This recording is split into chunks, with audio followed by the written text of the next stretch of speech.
Shalom, peuple de Dieu, que le nom de Jésus soit béni. Seigneur, je te confie ce moment, je te confie ce temps, je prie que tu disposes toutes choses et que quelqu'un soit touché au nom de Jésus.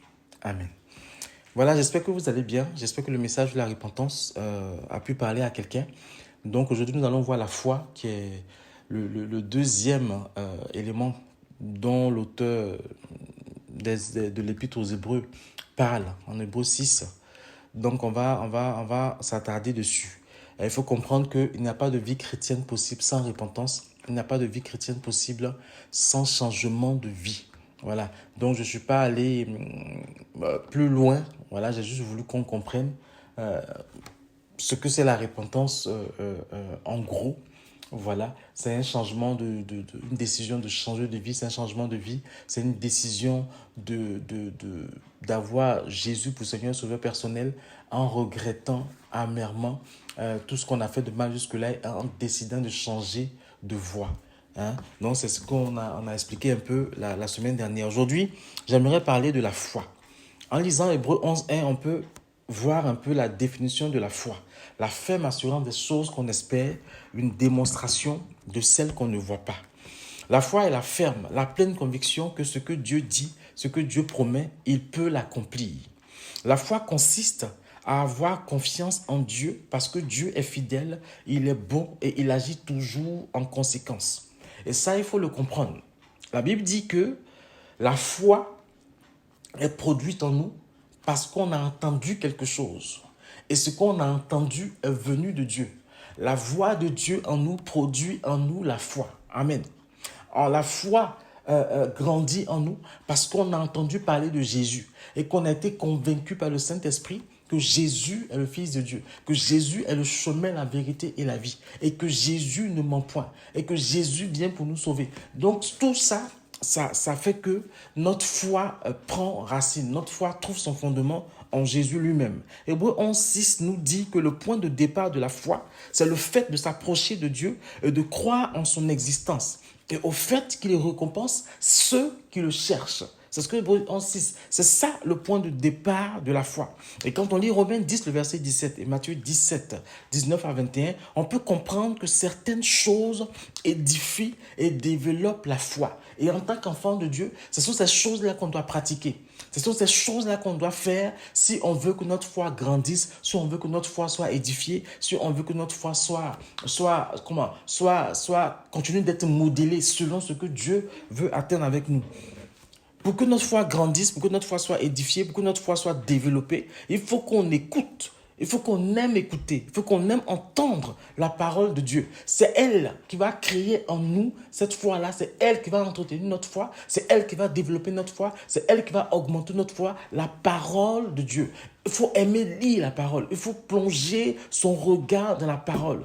Quand Dieu dit que ce livre de la loi ne se loigne pas de ta bouche, quand il dit ça à Josué, il médite-le jour et nuit. Quand il dit que je sais ta parole dans mon cœur, afin de ne pas pécher contre toi, c'est parce que les circonstances peuvent faire que notre foi va défaillir. Le doute, la crainte, la peur peuvent faire que notre foi va défaillir. Et en serrant la parole de Dieu dans ton cœur, tu te remémores ce que Dieu dit et ça booste ta foi face aux difficultés. C'est pour cela que le fait d'entendre, d'écouter la parole de Dieu, c'est bien. Surtout quand ça ne va pas. Chrétiens, arrêtons d'arrêter de prier quand ça ne va pas. Bon, en général, sur 100 chrétiens, il y a 99 qui vont beaucoup prier quand ça ne va pas. Et sur 100 chrétiens, il y a aussi un certain nombre qui va arrêter de prier quand ça va. Mais il faut prier en toutes circonstances. La prière, la méditation, la lecture de la Bible, ça doit être quelque chose c'est une constante dans notre marche chrétienne. Amen.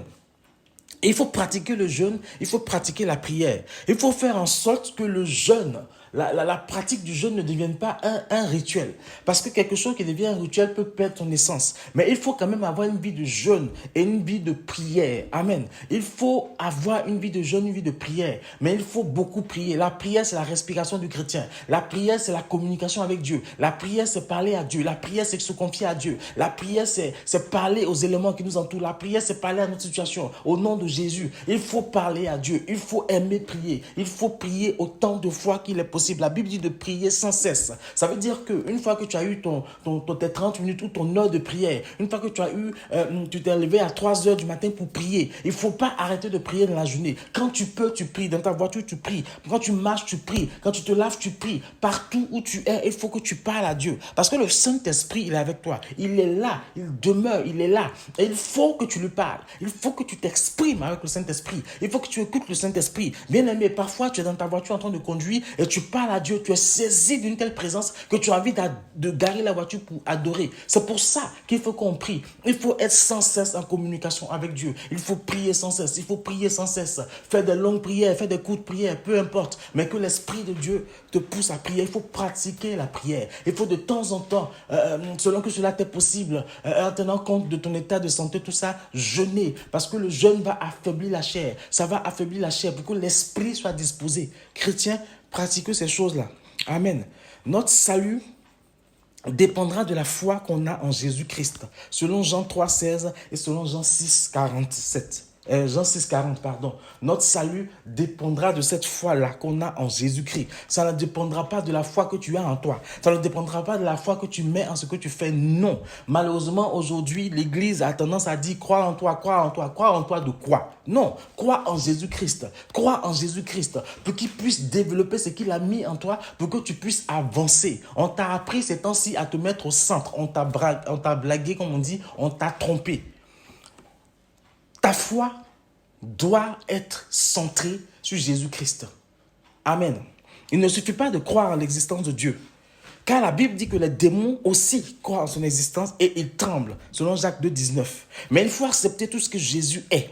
Il faut accepter tout ce que Jésus a fait. Et il faut se l'appliquer soi-même. Il faut se l'appliquer soi-même. C'est cela aussi avoir la foi. Il faut que mon identité soit en Christ. Et si mon identité est en Christ, je vais appliquer ce que Jésus a dit, ce que Jésus a fait à ma propre vie. Parce que je veux ressembler à Yeshua HaMashiach.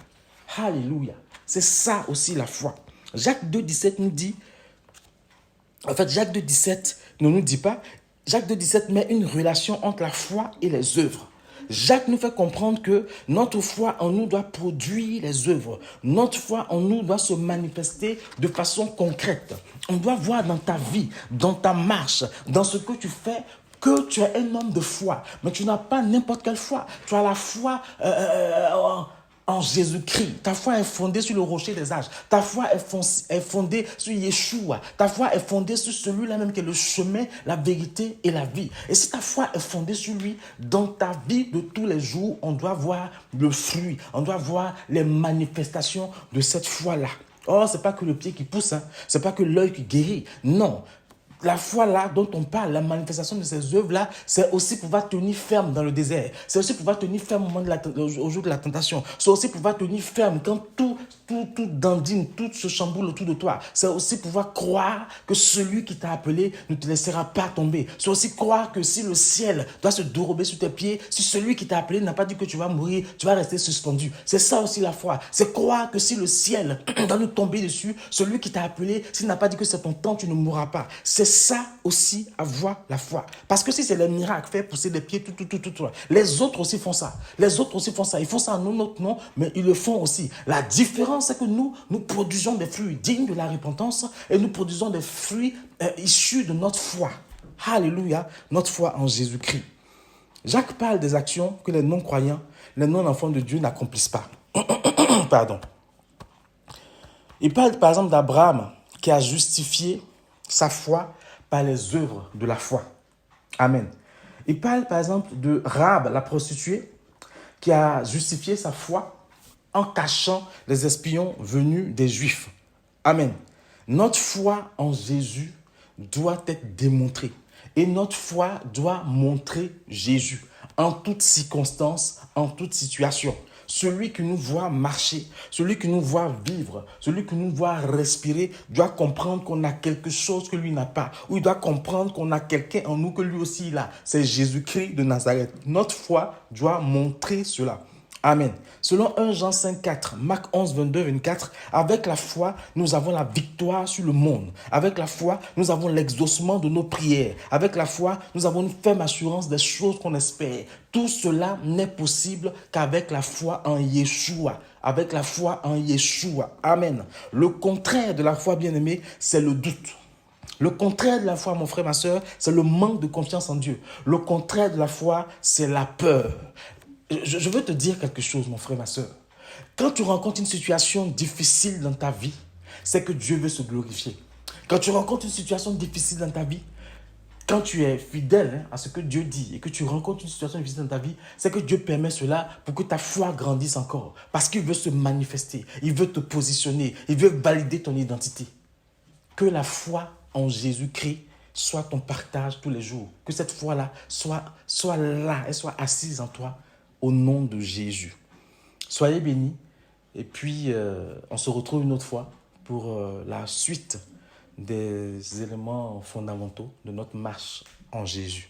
Que Dieu vous garde et souvenons toujours que Yahvé Sabaoth, Yahvé Jireh, c'est notre papa. Soyez bénis.